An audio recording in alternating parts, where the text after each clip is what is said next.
Everyone, there's a real crisis in the African-American community that many people might not be aware of. According to new numbers just released, black women in Texas are 2 times more likely to die or have complications from childbirth than women of other races. Channel 6's Jasmine Caldwell spoke with a few moms about their near-death birthing experiences and why they feel it's happening to black women across our state.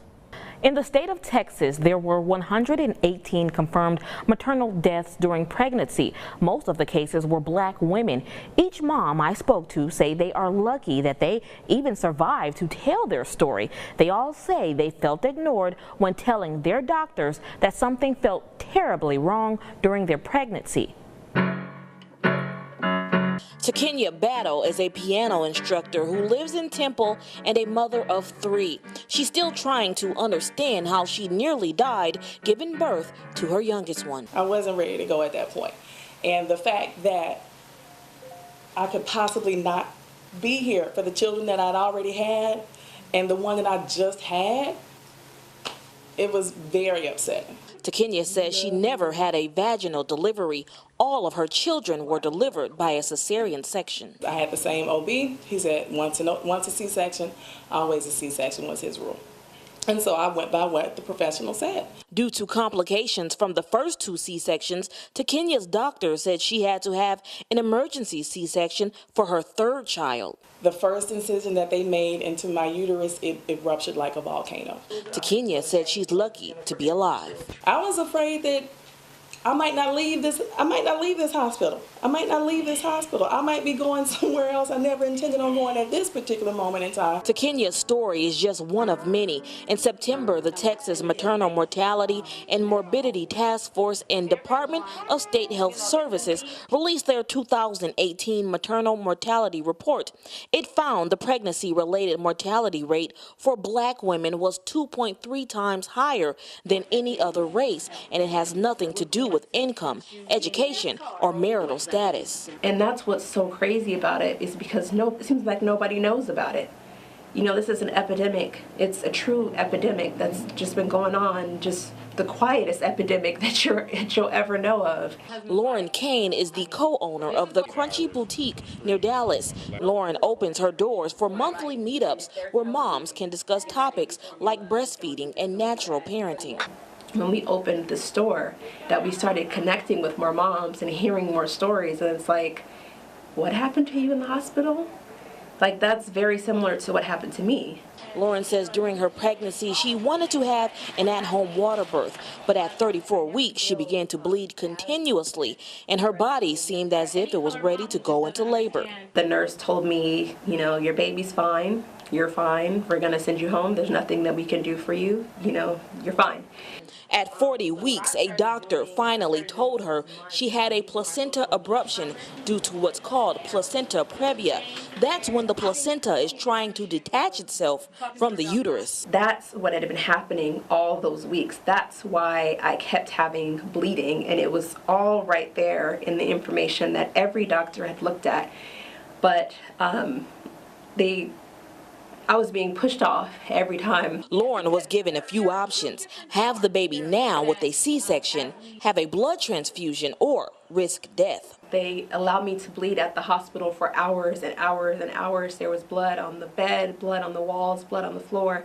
It was a crime scene, like literally looked like a crime scene. The Texas Maternal Mortality and Morbidity Task Force determined there was at least some chance for preventability in almost 80% of pregnancy-related issues. Robin Brown says she doesn't even remember giving birth. To wake up and they tell you, wait, don't move too fast because you have a 5-pound hot sandbag trying to keep your organs in place so that they don't bust through your incision.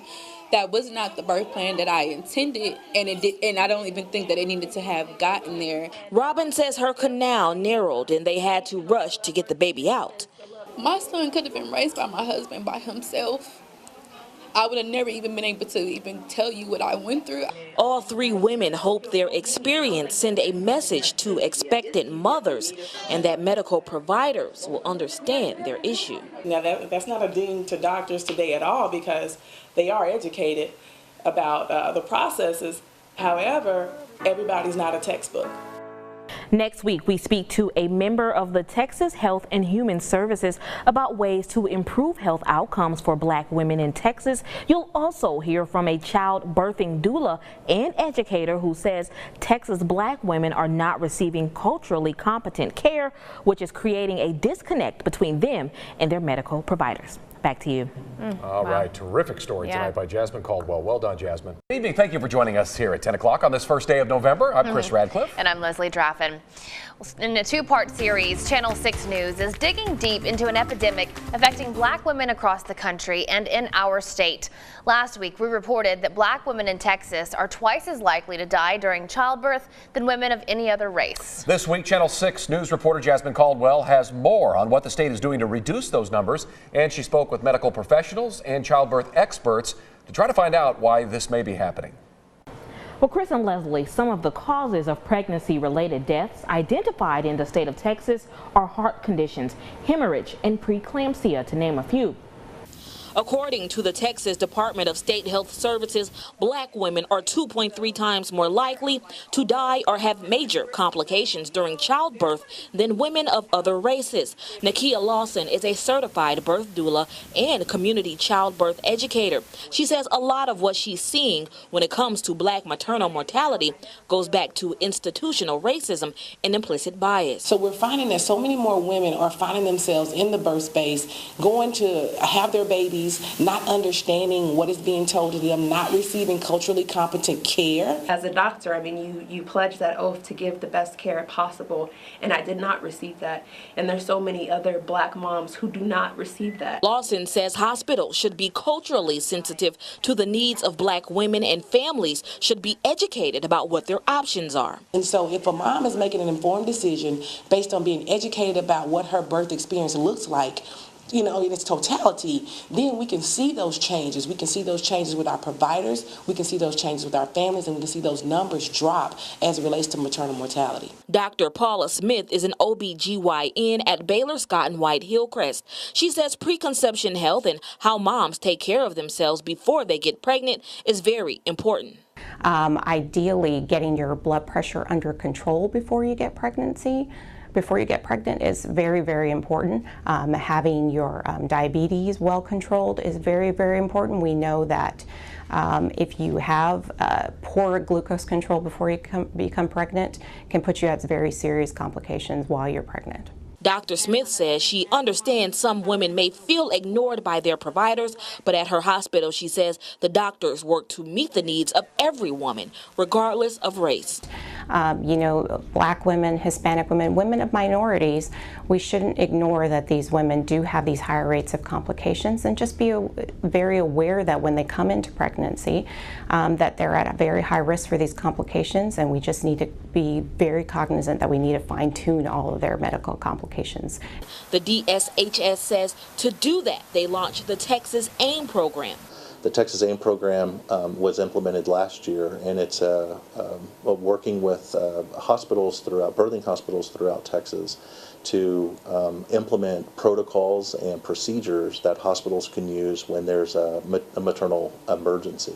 They also administer and oversee the 10 local coalitions, like the Healthy Women and Children Coalition in Waco. Coalition's really aimed at helping improve maternal health and women's health in general, as well as infant health. And their goal is actually to reduce that Black woman disparity and to improve outcomes for all women, but especially with a targeted focus on Black women. In 2012, there were 119 confirmed maternal deaths during pregnancy or within 365 days of delivery. Lawson says women who choose unmedicated births with limited interventions have a better outcome. She also says hospital births are just as beautiful as home births. So we want healthy mom, healthy baby, satisfied birth experiences, and we want to see first birthdays. Those are priorities in the Black community, and we need to take that seriously if we're going to do something about these numbers. Another initiative the Texas Department of State and Health Service created is Someday Starts Now. It offers information and education about nutrition and overall health and wellness for women who are looking to get pregnant. Guys. All right.